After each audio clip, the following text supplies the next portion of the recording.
All right. Okay, now. 83. What episode are we on Yeah, today? 82 or 83? 83. 83, man.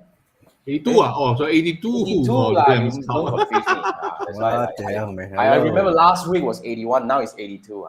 Okay. 82, Now, 82. welcome back to the Three Marketeers Show, guys. This week, we have three of us, and we're gonna discuss something that I am really deeply interested in. A topic that I've been, researching about, which is marketing in Web3. Oh, that's interesting. So yeah, as usual, basically, if this is the first time you see us, I'm Jason, and this is Andrew, and the guy at the bottom is Manfred. So it's just three of us. Manfred is from Singapore, Andrew is from Malaysia. Andrew is a email marketing specialist, and Manfred, what do you do now? No, I just set up TikTok and trying to do, and I realized TikTok don't accept email address and contact number, only accept GAID and iPhone ID. Right. GAID, that's quite interesting. Huh? How TikTok on don't earth accept you emails. get- They don't accept email, then how do they allow people to open an account? Like, what do you mean? No email, as in no email. As in, I'm trying to build custom audience, so no email address and email address and okay. Oh, number. custom audience lah. And Okay. same thing, 50 conversion per 7 days. So sometimes there's no way I can reach 750 conversion. Also a headache for me. So I have no choice. I have to use traffic for Facebook ads. Okay. So you're going there are towards that challenges. custom audience on TikTok. Custom audience cannot put email address and phone number for TikTok. Okay. Okay. That's interesting. And we are going to get a TikTok speaker soon. So just watch the channel coming soon this month. Right. TikTok guy. TikTok expert. guy. Wow. Okay. Right. Last few weeks we had Mark talking about TikTok. Yes. And then coming soon we're gonna have another guy talking about TikTok. Awesome. Okay. So Different yeah, I perspectives. mean, watch this channel. Basically, we're gonna have some interesting guests coming up. Line up in the coming weeks, and it's gonna be very interesting. Watch this but- space, man. Watch this space. Yeah, watch this space. So All right. today What are we going to talk about? I want to today? kick off the discussion about marketing in Web3. You see, but what do you guys understand about Web3? Any one of you? There's a Web3. W and 3. W and 3, right? So it's the Web3. So it's in fact, right, people argue this is the next era of internet. All right. I mean, Tell me, probably man. just revisit a little bit. Web 1 was where, internet was born and everybody was kind of like a wild west. Yes. So it was the time where those people who can build website, those people who knows how to play SEO game can really make a lot of money because they No, know how actually, to- that's Web 2.0. it was that no that's so-called the Web 1.0 entering into Web 2.0. Web 2.0 was really the time where social networks started to become the centralized power of the internet. You sure? That was not my understanding. I That thought was Web what I 1.0 understand. is you can Web stuff a lot of 1.0. keywords. 1.0 is stuff a lot of keywords. man. was a lot Keywords more law. If text. you know how to game this Yeah. thing, right? Yeah. You can win the game now. 2.0 where you Until have proper web Penguin designs and all Penguin that and Panda lah. I don't know about all these One is the animals lah. context and one is the stuff. Right. I can't remember which one. I read this before. Okay, fine. So what about Web 3.0? Tell us. Web 3.0 is the new era where, I mean, it's still forming. I would say a lot of people would say that, oh wow, we are entering Web 3.0. But in fact, at this point of time, I'm still seeing a lot of things about Web 2.0, which is Facebook is still in power, Yep. and all these social media or so-called the centralized internet power are still in control of a lot of things. Yep. All right. So basically, you still need to run ads on Facebook in order to gain exposure. You still need to do something that Google allows in order to do your SEO things and all this kind of stuff. But what people are saying when we enter Web 3.0, okay, it's really the time where users are getting back the power. As in, like, user will take control over the internet, and it's the era of decentralization. Yep. It's like a Giving decentralization. user it's like- more power, right? Correct. Over their Correct. data. I mean, the earlier stage of Web3, the forming of Web3 was really about the cryptocurrency and the blockchain. Yes. It's a decentralization of, stripping away all these procedures and bureaucracies in terms of like the control over the currency. So it's really the free market Okay. that the users would have the power to really kind of like in control. You can really do a lot of things or however you want it. And anonymity kind of thing. And basically, in a way, it's about decentralization. Okay. So that's that portion are part of it. Of That's course, the initial stage of 3.0, like they're initial entering into stage. this. Okay. Initial stage. So what is happening now is we are also observing that NFT is becoming a thing in a way. Mm-hmm. But in a way, a lot of us still don't understand NFT, right? Not really. Yeah, but I have done some research about NFT. I probably would have a little bit of different idea about NFT, which I want to share about this as well. Moving forward. Do share. I'm Yeah. listening. So NFT, crypto, blockchain, these are all the so-called, in a way, the guiding milestones are, or so-called whatever people are looking at as the so-called the forming components of Web3. Okay. Okay, so it's about decentralization. It's about user gaining back power and all that. But what I really want to talk about is marketing in Web3. Okay. So, in my opinion, marketing in Web3 requires a different mindset for businesses to look at digital. That's why when I say marketing in Web3, you realize when I set the topic, right, I didn't say digital marketing in Web3. Mm. I Yeah, said of course. marketing in Web3. Right. Okay, because in my opinion, moving forward, right, the line between digital marketing and conventional marketing will become blurred. Mm. And as users are more accustomed to digital part of life and all that, right, because of the pandemic, and a lot of us are kind of like gotten used to buy things online, interact with people online and all that. And now also we know that in a way we also realize the importance of our own privacy and all this kind of stuff. Mm. So I'll say it's also a time where marketing will be different. So I would say marketing in Web3 will be majority of things are happening on digital side. But then again, I would say marketing will become one again. It's not really about which platform you're in. It's about how to do things eventually. How do you lead your audience? But in a way, newspaper and TVC will still be around, right? I'm not saying that it won't be around. I'm not touching that part of things. But eventually, I would say marketing in Web3 requires, what I'm actually trying to bring up here is I think marketing in Web3 requires a different mindset. You see, let me try to elaborate, because this is really something that I started to, it's kind of like whatever in my head that it started forming in the last couple of weeks.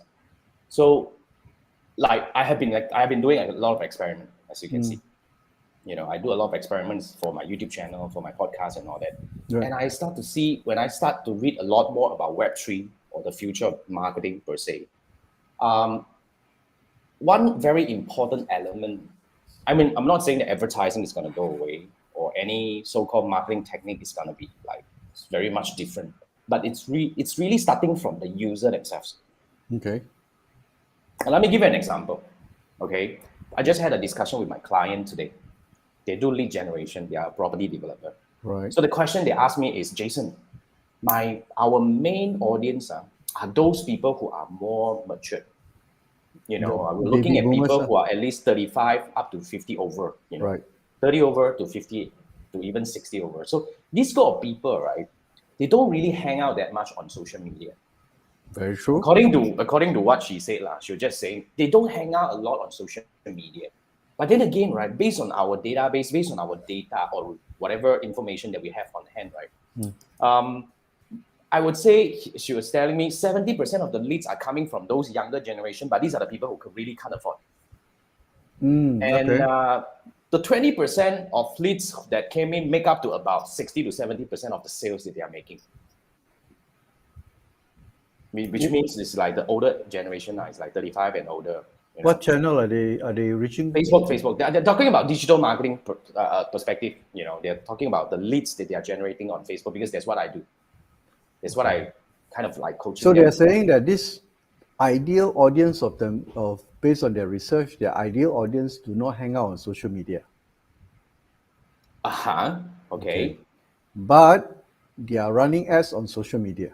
They are getting leads from them, but They are getting leads from them. Let's say 100 leads, 70% are among those younger generations. Obviously. Okay. And 30% are among those older generation, maybe 30 over, 40 over, up to 60 plus. What are they doing with traditional media? They're also doing whatever billboard and all that. But I see. We can't do a lot of tracking on that side, because to be frank, Facebook advertising is where you have all the data. So we are looking at all the data that we have over here on the Facebook advertising side. So he's asking, she's asking, now, how can we first get more leads among these qualified people who are really buying properties from us? Okay, so, and how can we, first thing first, get more leads from these people, and how can we find them, as in like, I mean, it's really about the same question. How to reach them? How to reach them, how to bring them back and all that. So here's what I think. Eventually, this will also start to apply to those who are early 30s or even early 20s, because these are even more native digital or so-called digital natives. Yes. So eventually, what I'm actually trying to say here is this. Now, I think it is not about this older generation or so-called, I feel weird because I fall under this group of people. It's like 30 over plus, I start to be part of this older generation. But anyway, that's what she was saying. It's not that we don't hang out on social media. It's not that these young, these so-called matured or more ready or Baby more boomers, qualified orders, or you call them boomers or whatnot. It's not that they don't hang out on social media. It's just that they are more sensitive about giving away information or committing into anything. Online, yes, possible. Online. That's true. They will consume the content, but they may not interact or engage with the content on social media. But what is the process right now? When you see information or when you see a piece of advertisement, okay, how would people react right now? Like, let's say, for example, we are all savvy internet users. We have been seeing advertisement for the longest time. So we know that what is an ad, what is not an ad. So when we see an ad, right, we are very very unlikely to take action on the ad itself. Well, unless the ad is relevant. Unless the ad is relevant, even if the ad is relevant, what I might do is I probably will look them up on Google first. Okay. You get what I mean? And I need a few rounds of persuasion then before you take action. I will look them up on Google first, because I don't know. First thing first, you just imagine if this is let's say, just imagine if I am the guy who's running ads, I'm running ads for my free workshop. Okay, if I'm running ad to the so-called the cold audience, I'm most likely targeting people who don't even know about me and never heard about me. Yes. So when these people first come into my universe, they first see my advertisement, right? They probably won't sign up as my lead right away, because they will click, they open my landing page. The next step they will do is they probably just Google out who the hell is Jason Gan. Very true. And then they'll do some background check. They will start doing all these things, because this is the era. I mean, I would say if there's anything happening in the past 2 years, when the pandemic hit us until now, up to what we are right now, I would say consumers become smarter.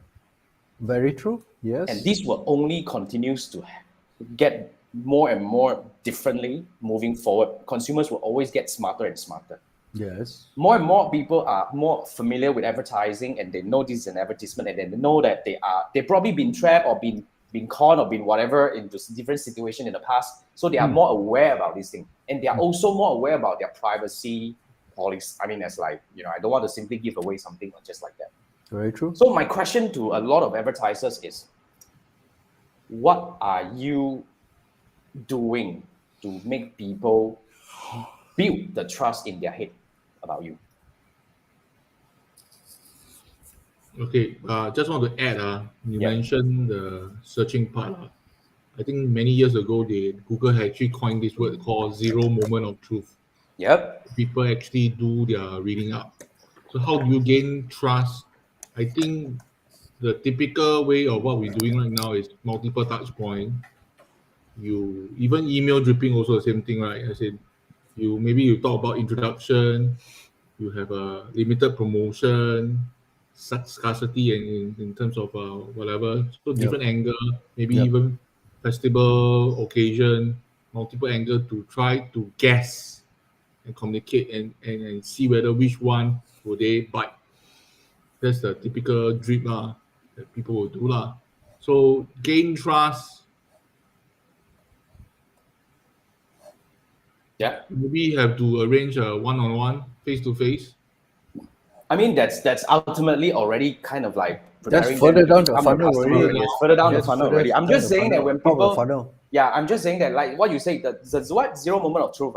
Zero moment of truth. The zero moment of truth. It's part of that, So what I'm actually asking here is, I'm asking all businesses who are running ads on Facebook, or whoever who is actually actively doing advertising on any platform or digital platform or even conventional platform is when you're running advertisement, okay, you know for a fact that people are getting smarter and smarter. They probably won't get in touch with you right away. But what do you have to make people understand more about you? It's about building an enhanced customer journey. So if there's anything about Web 3.0, okay, I think marketers needs to do a little bit more thinking about how can we build a journey to allow audience find out more about us. You see, one thing, if you turn it around, right, this really happened to my business a lot of times. This really happened to my business where there are people who actually saw my ad and eventually they probably sign up as my lead.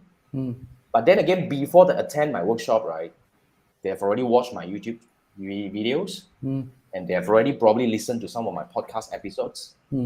Okay, when they come to my workshop, the closing rate becomes so much higher.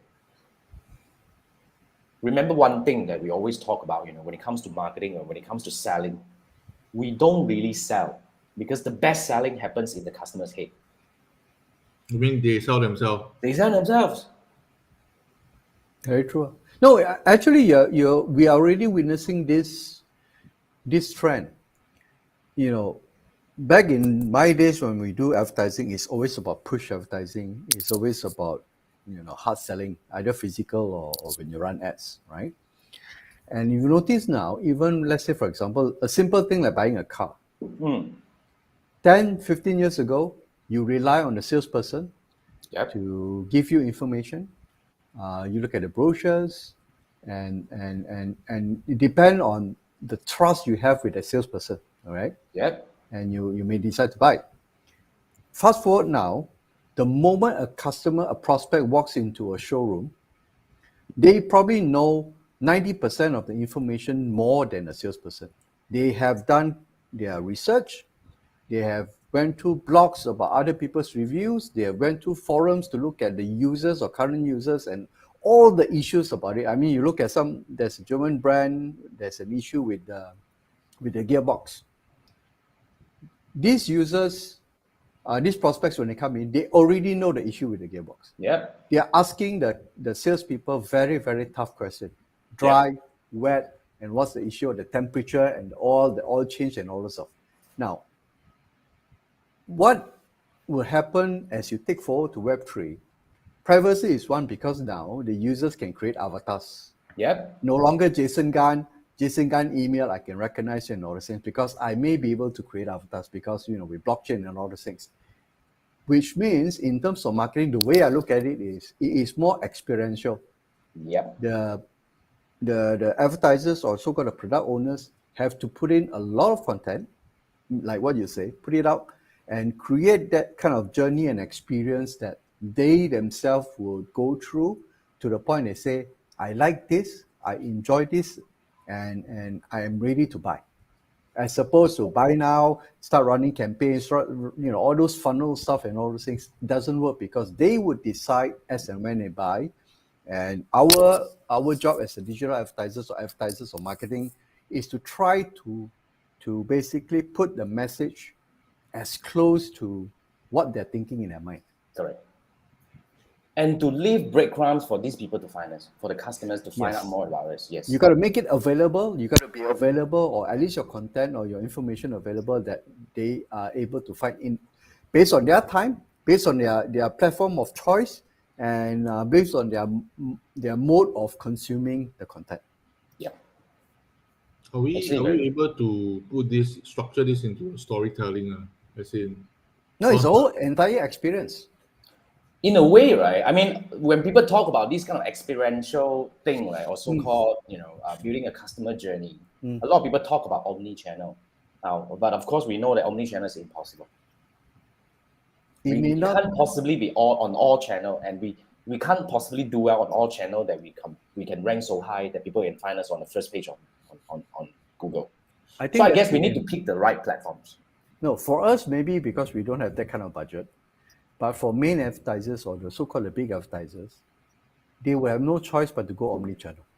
But another thing that I would probably point out, because today is the same experience that I had in the morning together with my coaching client. They are major brand, one of the Correct. biggest in Malaysia. Correct. So what they are doing here is they are launching a new project. Yes. So when they run ads about this project, right, I was asking them what will people do next, especially for those people among our age. I wouldn't submit the lead right away. I Correct. probably will go Google about this project and find out more about you. Yes. So Say, that's one yes, channel. your video is there, but we all know that it's not the video. Your website is there. I probably go to the website. Probably not. Then eventually we look further down on the so-called the search results. We start seeing some videos, but those Yes. videos are not by them. Okay. It's other people putting up videos about the brand. Then I'll ask them, if you are a person who are interested about this product, would you watch this video?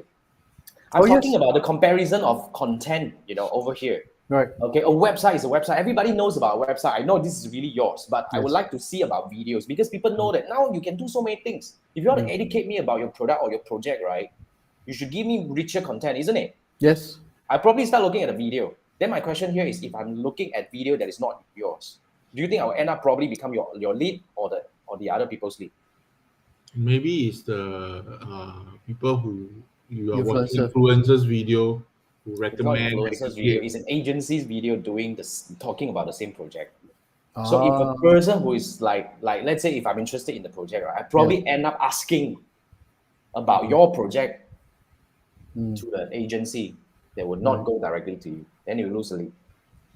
And you talk about this is a high quality lead.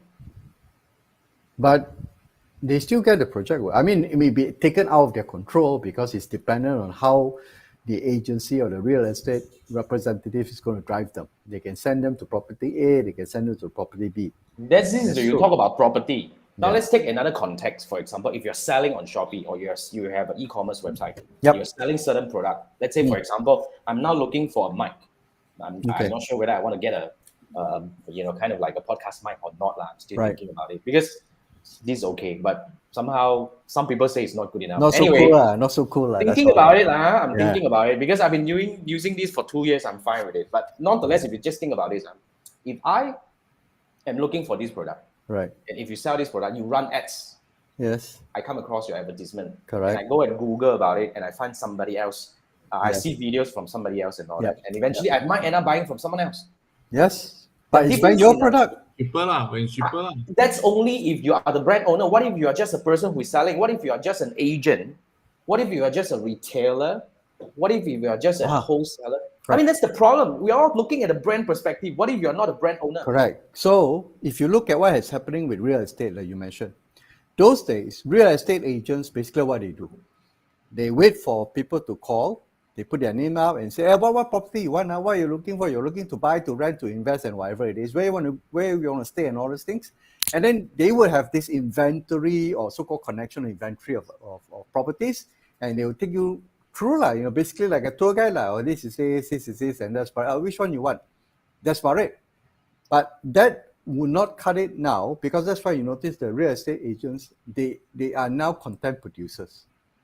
Now you not all of them, not all of them, but the big ones, or so-called the good ones, they are moving towards that, where they actually do, instead of they do a walkthrough, they run videos, they talk about comparison and all those things. The idea is the more content you put up, the more value you put up, people would trust them and say, hey, I think this guy knows a little bit of this area and all these things, and I've seen him talk, I seem to like this guy or this girl and all those things. Okay, let's talk to her, because now you can compare personalities. Correct. Right? Correct. So anybody who is watching this show, for example, automatically, if you've been with us for 82 episodes, you will know, you sort of know who is Jason, how he reacts, how he talks, what he likes, he doesn't like. About me, same thing, and about Manfred, right? You have an idea. And if you meet us on the street, there is the perception that when you approach us, when you talk to us, that's the perception. Jason could be this, Andrew is going to be like this, and that's it. Yep. So I think this is whatever you are saying, that this is really what a marketer should be doing right now in order to prepare yourself for the Web 3.0. Because it's about building a journey that people can start building their perception about you. It's like they feel like they know you, they understand you already in a way, and then eventually they will either like your method or don't like your method, and eventually they like your personality or don't, Yeah. and they will choose from there. Yeah, it's not no longer the case of outselling each other. It's like every one of us now, when we show up on Web3 or Web2, is to earn the right for the person who is willing to trust us. And We're Amanda, you want to say fighting. something? Yeah. Yeah. So are you saying that less push traffic and more pull traffic? Is it more Yeah. focus on SEO and SEM? No, not just SEO, No, no, no, no, anything no, no, else. no. Content that draws people to watch or consume, it could come in many forms. I mean, those are just Earn media tactics. also. Yeah. You could be paid, but end of the day, you paid, and the person is going to judge you based on whatever content you put up. Yeah. In other words, right, in my opinion, this is just pure my own opinion. I think every brand owner or coach or any service provider or any person who is in business right now, you should consider putting yourself up as your key opinion leader for your brand. I think So so. the CEO must come out. I'm not saying that the CEO must come out. If the CEO can come out, it will be the best case scenario. But at least If we the need to CEO have a don't come out, spokesperson. who can come out? You pick someone. You Yeah. cannot Pick someone, assign a but spokesperson for a brand. If I would say the best would be the person behind the brand to come out. Like smaller brand, you have Jason Gunn, Andrew. Bigger brand, you have Elon Musk. There you go. Or even Neil Patel. Yeah. Neil Patel is so much out there, I tell you. Yeah. Okay. And a lot of big brands or so-called, like let's say even the LinkedIn guy, Jeff Hoffman. I don't know what's the name remember his name. already. Yeah. He's also having his own podcast and he's out there. Yeah. Okay. Bezos is in a way out there, although he doesn't really talk much, but he's a brand already as himself. I'll say they should consider doing that. Yeah. I mean, even you look at the days of Apple and Steve Jobs. Yeah. Obviously he doesn't do podcasts and all those things, but the fact that he appears into very strategic media outlets, he shows up, and people know Steve Jobs is Apple, Apple is Steve Jobs, right? You look at okay, I always had this problem pronouncing his name, Warren Buffett. Warren Okay, So Warren Buffett, world richest man. Does he need to hustle Yeah. like us? No. But doesn't. he shows up for his annual meetings. He shows up does. for very critical interviews. And he shows up where his opinion is needed. And he could just hide behind and say, I'm the owner of all these companies of Coca-Cola and all. I let my CEOs talk about it. As far as Berkshire Hathaway is concerned, you look at my stock price, you don't have to talk to me. But why does he write his annual reports? Why does he show up for his shareholders meeting? consistency. Is it just compliance? Or Berkshire Hathaway is tied to these two gentlemen, he and his partner? Maybe if you realize, I mean, I totally agree. You're right, Andrew. You got everything correct. That's exactly what we should be looking at. But some people, but most of us are operating at a smaller scale. Then we probably want to pull ourselves down from, definitely Buffett. Buffett. Steve Jobs, like Elon Musk and all that. But if you are running a business, let's say in the like Malaysia level, Yeah. I would say every company would have their own so-called philosophy, and you have something that you stand up for. Yeah. So basically, I think making it heard by the audience also makes people understand about your company and Right. eventually make people choose you. I mean, I would- sorry, Yep. if you look at it at a very minute level, I mean, for us, we are not that level. If you look at a very minute level, the char kway teow seller, for example, imagine there's one char kway teow seller who only cooks his stuff, but he's always behind the kitchen. You never see the guy. His kway teow is good and all this thing is fine. The other guy has equally good quality char kway teow, but he's upfront. He talks to you. He communicates with you. Now, my question is, end of the day, assuming the food quality is equally the same, which one would you have more, what do you call that, possibility of buying from? Yeah, Your That's it. preference. the one that you feel Yeah. Been contacting with. Yeah. Yeah. So I think it's like that. I mean, it goes back to our earlier so-called, I wouldn't say it's a conclusion, but one part of it, we say that, in fact, I do believe customers sell to themselves in their head. They do. This is how decision is made. It's in their head. So the best scenario would be the moment a person comes to you, they already want to buy from you. They feel they know you. They do, you know. And that's Yeah. something that I wanted to share with all of you about my recent experience as well. But before that, let's take a look about some comments over here. Yeah, All right. well, Turn up, welcome, I GY forgot to look at this. Like we have Edra from on 11, Edra 11. Wow, that's a nice name. Adra 11. What's up, Adra? And You're Bob never is too late. saying, yeah, Bob is saying interesting personal brand versus corporate brand. And the Coca-Cola has no personal brand and lasted for the past century. If our look die, I think it's a different scenario. Like I No, said, you I feel don't a want to look at personal Coca-Cola. attachment to I'm looking at Coca-Cola. our level right now, Yeah. but No, the brand is Coca-Cola. even you look at it, Coca-Cola and Pepsi, it is, yes, it's a brand, it's not a human being. But there are certain experiences that will drive you towards either Coca-Cola or Pepsi, Yep. right? And those brands already have their own personality. And you look at the ads and all those things, there's a personality They've built already developed the personality around over the the brand. century, you know. Yeah. It's been around for many, many years. Correct. Mercedes-Benz, Yeah. Ferrari, each one has its own personality. When you sit on a Ferrari car, you feel different. Yeah. You probably then feel again, like an F1 driver or whatever Correct. it is. Yeah. But then again, I also want to pull back. We're not looking at the Coca-Cola level. We're looking at our level. If we are building a brand right now, if you're running a company right now, okay, we are not yet Coca-Cola. We are not yet Elon Musk. Of course. You know, we're not there. But what can we do? You just have to imagine when you run ads or when you go out there. Let's say, for example, if we start posting something about, you know, something on LinkedIn, for example, if Bob talks about that, you know, I might look at your LinkedIn and all that. I like it. But when I go out from LinkedIn and start finding out more about you, You got to be there as well. what do you have available? I mean, that's something that I've been asking myself. That's something I've been asking my client. Right. That's the question that I ask my client. Let's say, let's go to Google your product and see how it goes. Yes. So aside from the first, of course, your website, because the moment you search for the branded keyword is the website, right? Yep. And then after that, other than that, what else do you have? That is the important part. You know? Correct. You see, in the Web 3.0, a few elements that we probably want to take into consideration, which is, first thing first, the consumer becomes smarter. So you need to pave a way, as in like you need to build a journey for customers to find out more about you. Because the selling process would be they will sell in their head by finding out more about you, building a personality of you in their head and start buying from you. Yep. You know, that's one thing. And then second thing is moving forward, right? You know, it's also very important for you to quickly close the gap of the rule of 7. The rule of 7 is a person needs to, I mean, it's usually takes 7 touch points to. Now it's more, right? Apparently. It's actually 14 or 21. So if you think about this kind of number, 21, 14, 21 and all that, right? How do you shorten the gap? 64, I think. No, I don't care lah.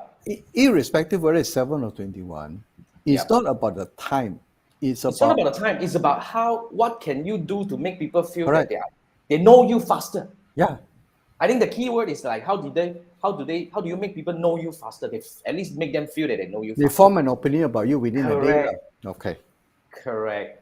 All right. So I think coming back to our level of businesses, I would say anyone who's probably starting out or even you have a business and moving forward, if you want to compete, what I'm actually trying to put up here is advertising is no longer important or no longer sufficient. Oh, yes, of course. Advertising is no longer sufficient. It's about how you build around the brand that makes people, you know, really like form the opinion about you. Yeah.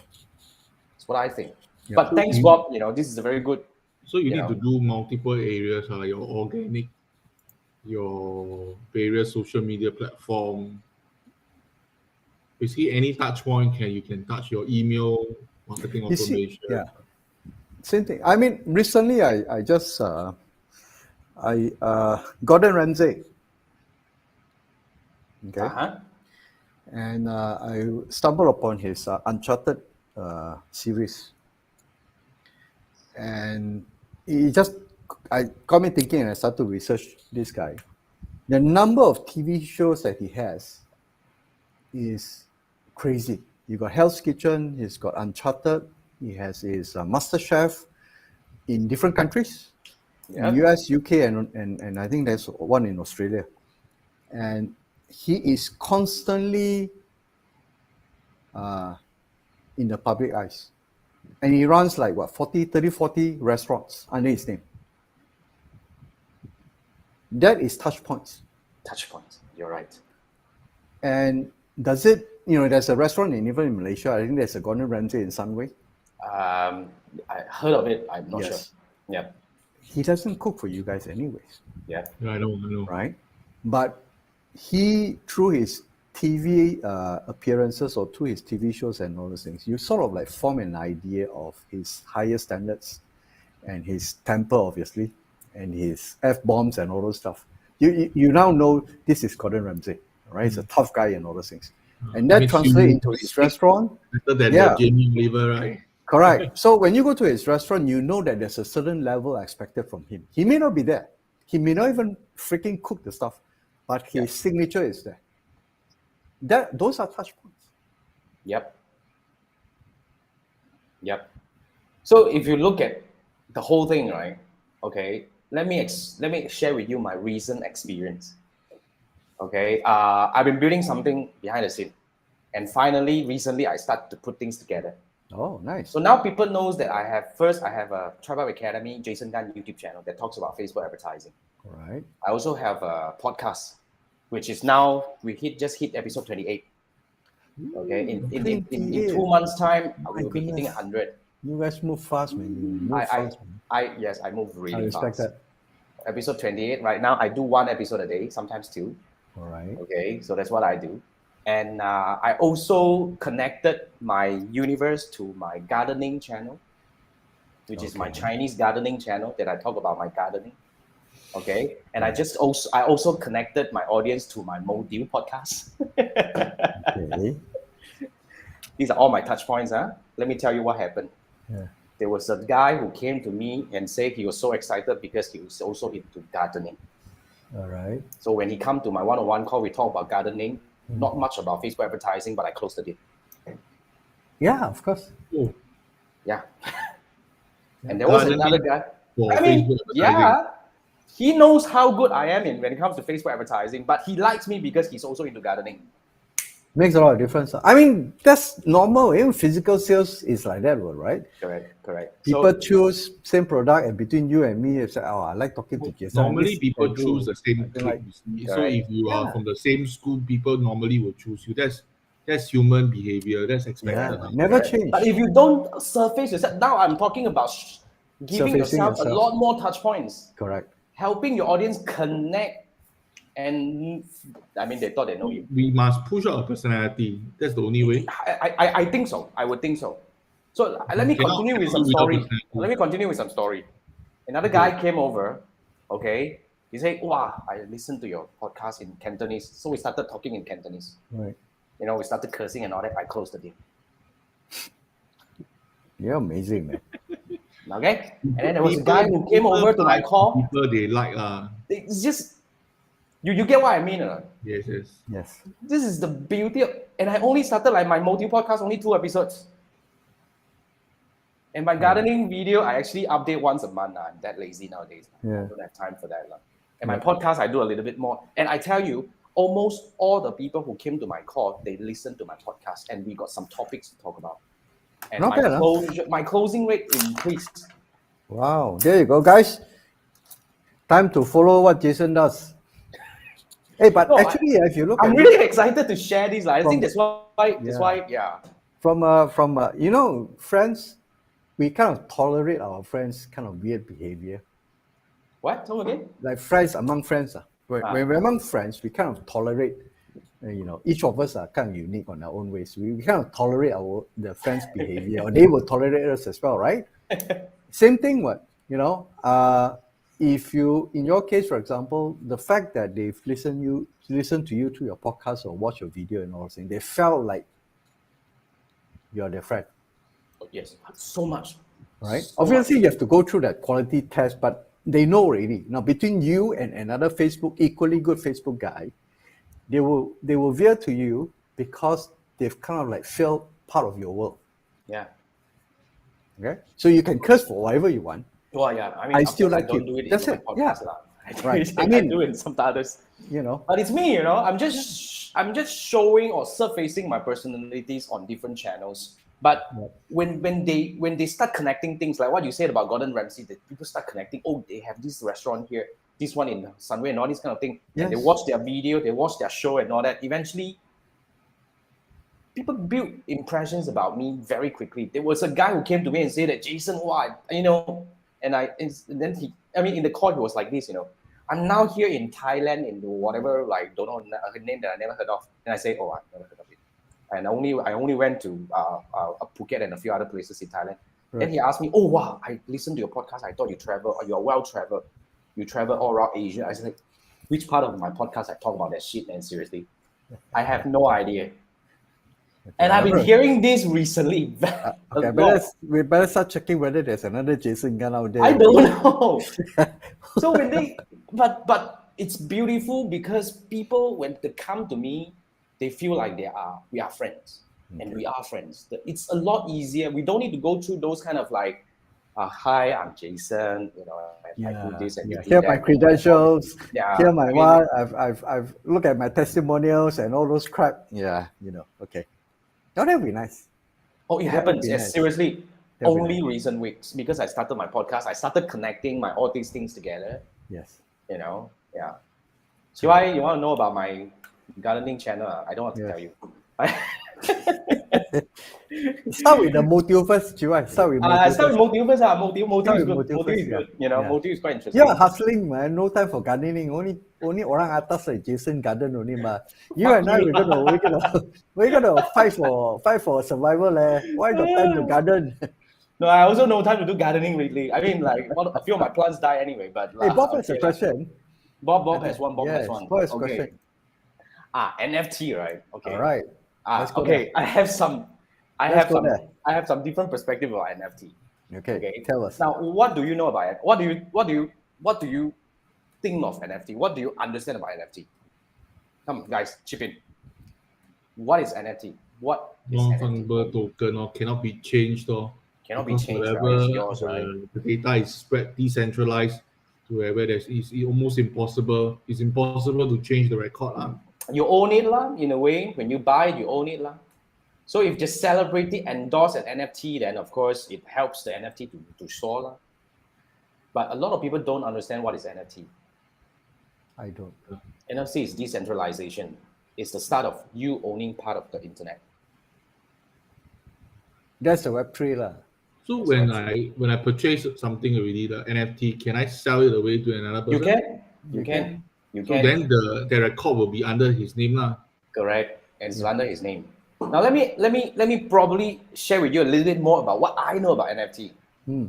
Now a lot of people know about NFT is like those like icons some emojis some weird graphics that people buy and trade. Assets digital assets, yeah. So-called digital assets But it seems like there is no meaning behind it. Why are people buying this, right? It's speculative. Okay, it's speculative, my thing right? is speculative. Yeah, I thought so. Then I started to look at more NFT projects. Okay. And I come across one NFT project which is selling the copyright or the ownership of the music that they are producing. All right. So which means instead of buying album, you can buy the ownership of that piece of music, and in the future, you earn the royalties. Faster and easier. In a way, faster and easier, I don't know. But you now own that piece of music instead of it's owned by the record or the album or the whatever company. You own that piece of music. Isn't that similar to crowdsourcing? In a way, but it's crowdsourcing is crowdfunding. Similar, I think. I think that right? I would it's fractional ownership. Correct, it's fractional ownership. And the beauty about this is you moving forward, like now Twitter now allow you to put like a hexagon thing to tell people in the world that you own this piece of so-called NFT. Yes. Or something like that. That's already happening on Twitter, and I believe Facebook and all other places will follow suit one day. Right. So that is part of like what you say. This could be you can use this as your icon. You can say this is you. Yeah. Now another example that I want to share with you about NFT is I watch an expert or so-called an expert. They sell unique seeds to his inner community. Unique seeds, okay. And let's say I have 100. I call this let's say Jason's elite circle. All right. Okay, so what I'm promising here is, every year you get to access to me for X number of hours, and I'll be throwing let's say offline events and all this kind of stuff. So you buy this into this. So Isn't when that you membership? buy, it's in a way membership. But if you look at the earlier stage of whatever we understand about membership is you need to pay renewal. Oh, yes. But now you buy this ownership, you buy a piece of Jason Gunn's future. When I grow, when I become more popular, when I become more, international in the future, Right. whatever that you're buying right now will definitely increase in value. You can trade, Yep. you can rent. Yep. Which brings to mind a teacher of mine. He likened NFT to real estate because there are two components. One is obviously you own the fraction of real estate, supposedly that digital asset, but there's the other component that's the potential for capital gains. So similar in your case, for example, let's say you sell a part of your digital rights to Jason Gunn. I am buying for the dividends or whatever stuff that you produce eventually, right? You're going to part a certain amount. So those are so-called the dividend incomes. But what happens in the next 3 years or so, Jason Gunn becomes the number one marketing guy in the world. Your value, that's the capital gain. Because I own this, I can now basically say, hey, Jason Gunn has just hit 100 million in sales this year, Next year is projected to hit 200 million. My so-called fractional ownership of you has that value, just like buying a share. Which is possible, because I think nobody say you can't tie a percentage of your revenue or your income or your earning to the part of an NFT, which they can get some dividend out of it. I think it's totally possible. Yeah. But I think Bob has a very interesting sharing over here. Is he said, the interesting part of NFT is the utility. Gary Vee's NFT is access to the VCon, which is a physical event. That's the normal way of doing this. But what other people are doing, yes, you're right, Bob. I think that's one way of doing it. So another way of doing it is I've seen some artists selling his future as well. So if you imagine, right, you sell 1,000 pieces of these NFTs, and you'll be only selling to, of course, people who are interested in you, correct? So when you sell these to 1,000 people who are really believing in your future, these 1,000 people will become your evangelists. They are your They'll investors. become your number one fans. They are your investors. They will go rah-rah because they only have one. They only have one vision. They only have one thing they want from you, which is for you to become fucking successful. You fly, you fucking fly, then you fucking fly, then they earn. Right. So that's the whole idea. Absolutely. So when this thing happen, if you look at this, the possibility is quite interesting. That's why I say I want to relate this to my case, which is, I don't know, man, one day I might sell my NFT. But the key about this thing is you don't start an NFT or you don't do something like that before you have a community. So all these come back to your own. Not many people have it. It's about your community. Gary Vee can do that because it's Gary Vee. Just imagine Jason can go do it, it's gonna be like flop. Confirm sure flop. Okay lah, three of us we become your community lah. Jesus Christ will do very well in NFT. Yeah, and then if TY doesn't become a community, I'll freaking ban him lah. Yeah, man. Wait. What's happening? Wait. I think TY is saying you're already listening. What the hell are you listening? No, you listen halfway, cannot accept Jason speaking in another language. Oh, maybe motive lah. Motive. He's talking about motive. Maybe motive. Okay. I speak in a GY, I feel it's a bubble. It sounds to me, it felt like a bubble too. To me also.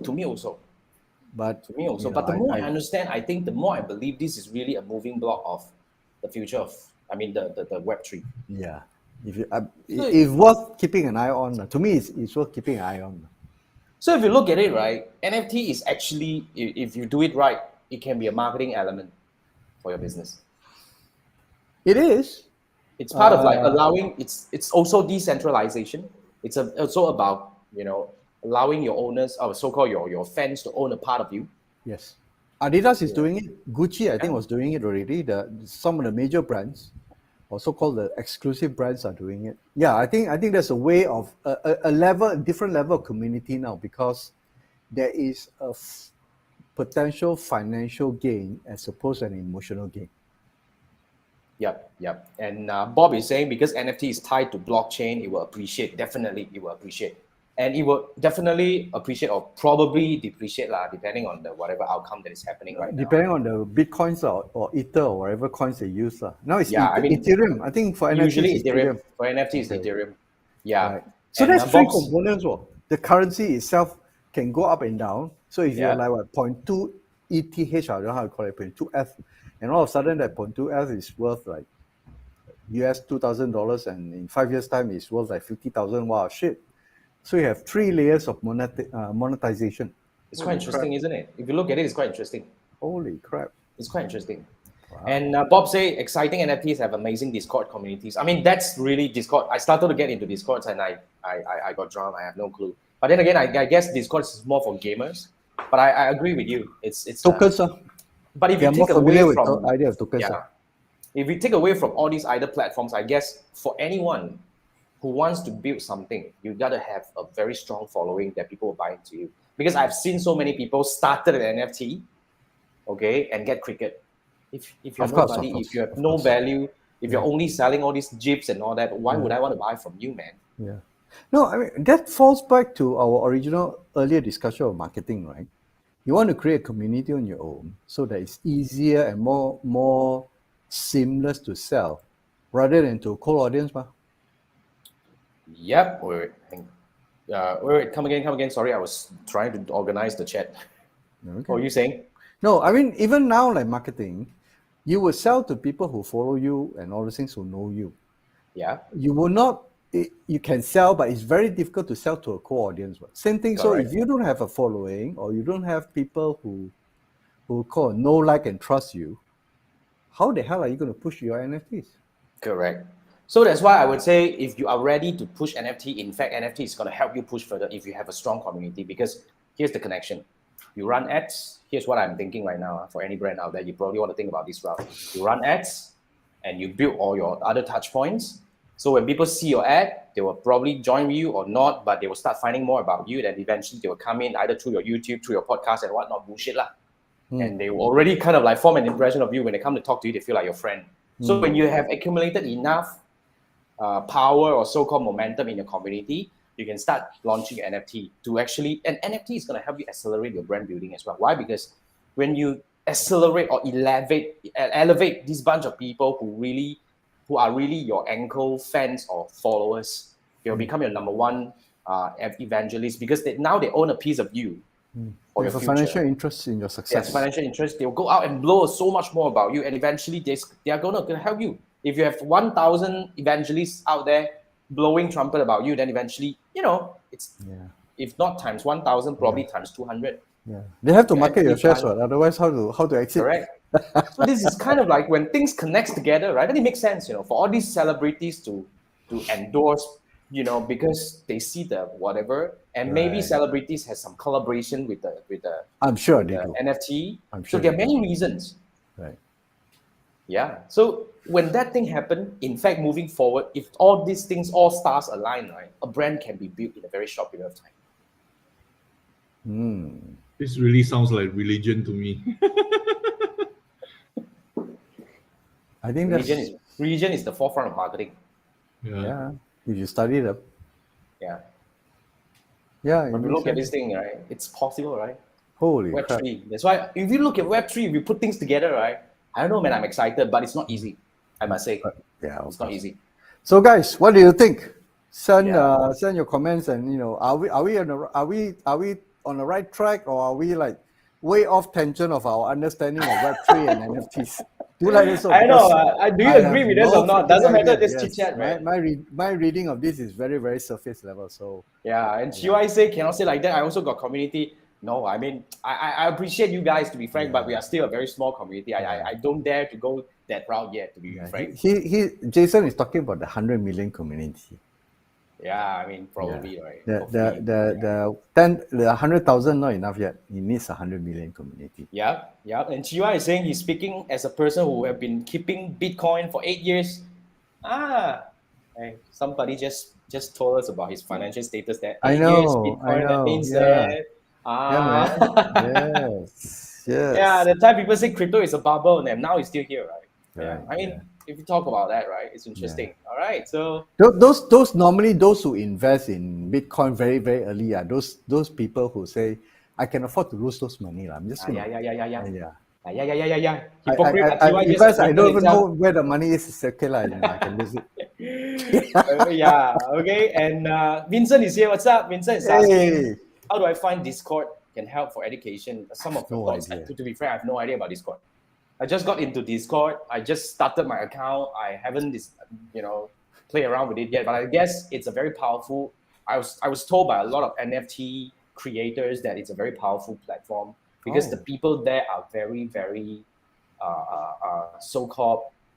I don't know, very, very vibrant, and they are very supportive. I don't know how was that. To be I frank, find the interface quite troublesome or not easy to play with. You know. not easy. Okay. So Trying to in terms of join education, I have no clue, man. I'm a very simple person. But then again, if you look at Discord as another social network or probably another platform, then probably we may not want to actually put too much weight on it because just like Twitter is still not very big in Malaysia, except among our Malay friends. Just like Dick, Reddit, all these are things that are not really big in our part of the world as well. But then they are big over there, right? And Discord's big over there, and they may not come here. They may not happen in our part of the world. So I guess, yeah. But I don't know anything about Discord. Yeah. That's for the record. Try to. I'll have to try to allocate some time to look into And Chiwai said I Discord. should start a cult.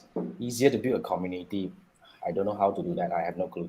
Yeah, man. Yeah, and Chiwai say you're keeping Bitcoin dust, no nuggets, not nuggets. I don't know. I don't need to know. We don't know. I don't want to know. Because we don't even have dust. Yeah, I don't. At even least you have dust. some dust. We don't Yeah. even have dust. That's the thing, right? You have dust, we don't have dust. Yeah, I mean, just to quickly sum up about the discussion about the marketing in Web3. I guess any marketers, any brands, any business owners should start thinking about really building a journey for your audience. And in my opinion, the easiest way to start is really video because I don't know, I'm no longer into reading. I'm no longer into reading. I'm a video person. In fact, I'm more into audio person right now. And based on my recent experience, getting feedback from my audiences and from my clients right now, I think video and audio plays a very important role. So if there is anything you should consider starting right now, jumpstart your YouTube channel. You don't want to start slowly. You need to have a strong one.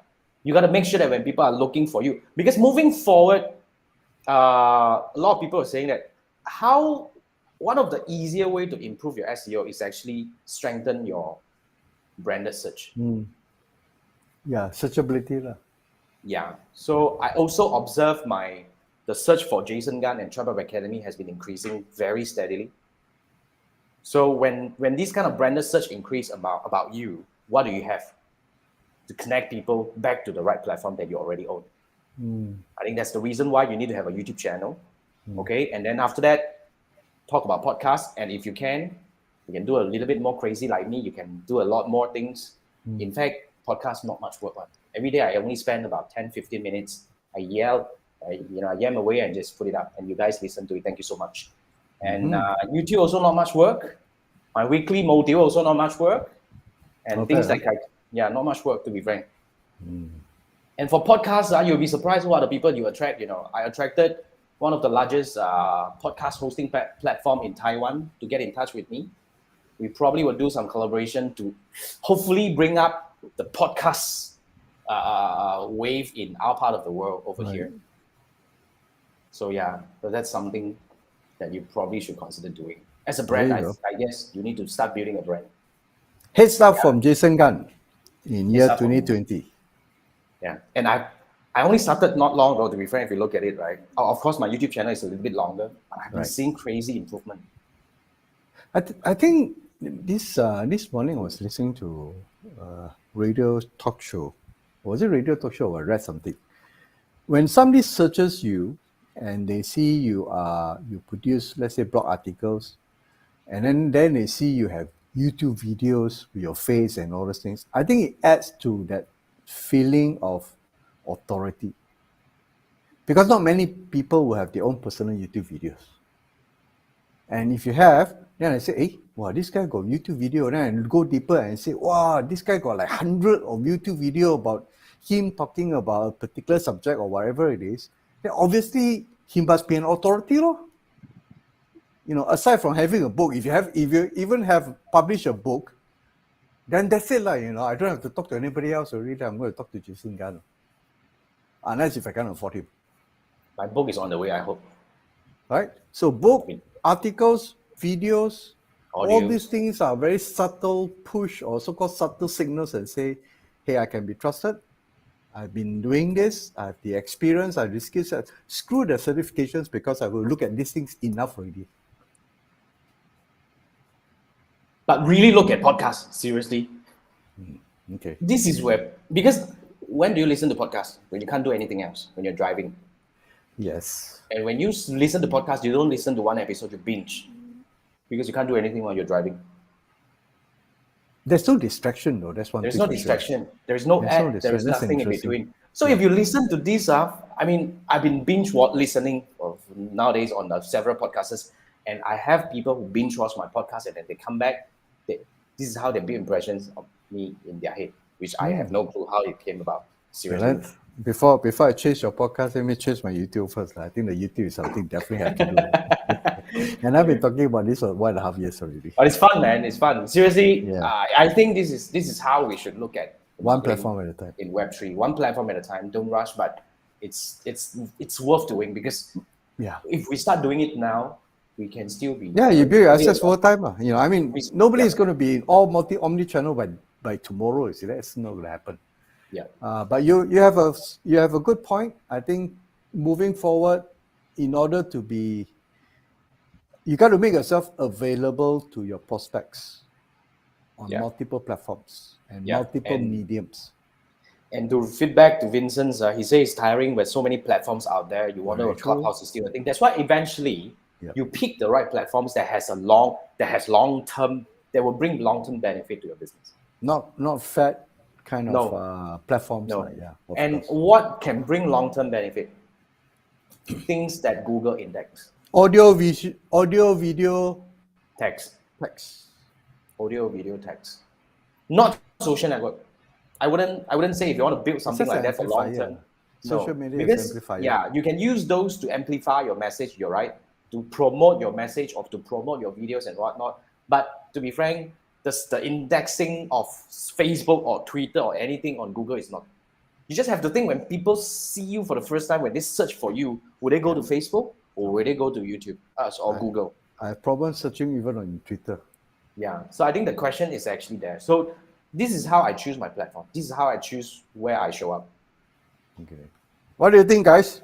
Let us know. If you're watching the replay, put it in the comment section. If you're watching live, you can, let us know.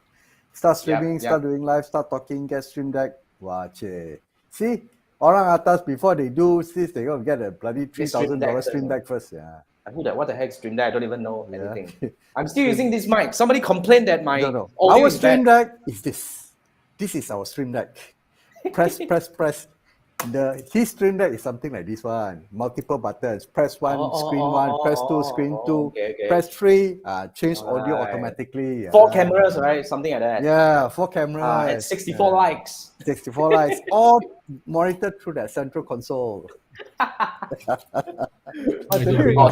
Today we hammer GUI. GUI, sorry lah. Okay. Yeah. Now, before we go, we still have to do this website of the week. Come, Manfred. Okay.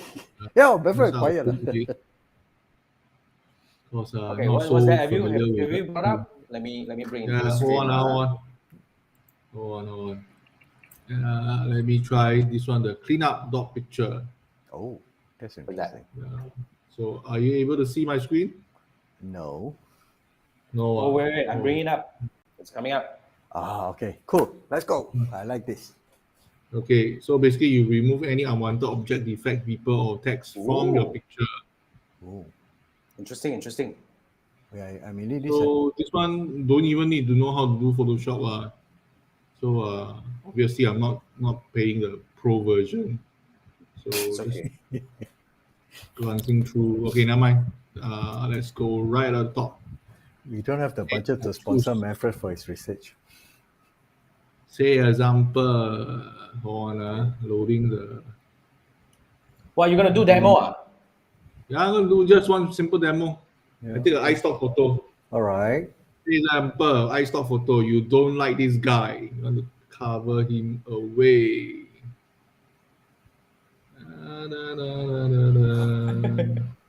This guy, you don't like him. He owe you money, never return you back. So the group photo, you want to take him out. Yeah. Let's see what will happen. Erase him. There's a movie called Eraser or something, right? Eraser. Yeah. What? The new one Denzel coming out, Washington, Eraser 2. Yeah. Holy crap! Wow, not bad. Oh. Not perfect lah, but it's still quite decent. Yeah, nah, it's like a ghost I photo there lah. You know, they say, oh, just yeah, want there's to a see ghost whether I there. can make it, because they are taking the nearby pixel and try to Replace blend it. in. Holy shit! Yeah. Pity Why the you girl need lah, to the See, face I got can be yeah. erased one. Why you need a Photoshop, man? Don't even need a Photoshop. Yeah. See that guy disappeared. Powerful. Okay? Oh, This okay, one okay, quite fun. okay.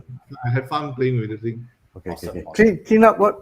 I want to save this already. Clean up Clean pictures, up okay. top pictures. Clean up dot pictures. Clean up. This the one pictures. goes Let into me- my tool, into my You can shortcut erase your tools. text.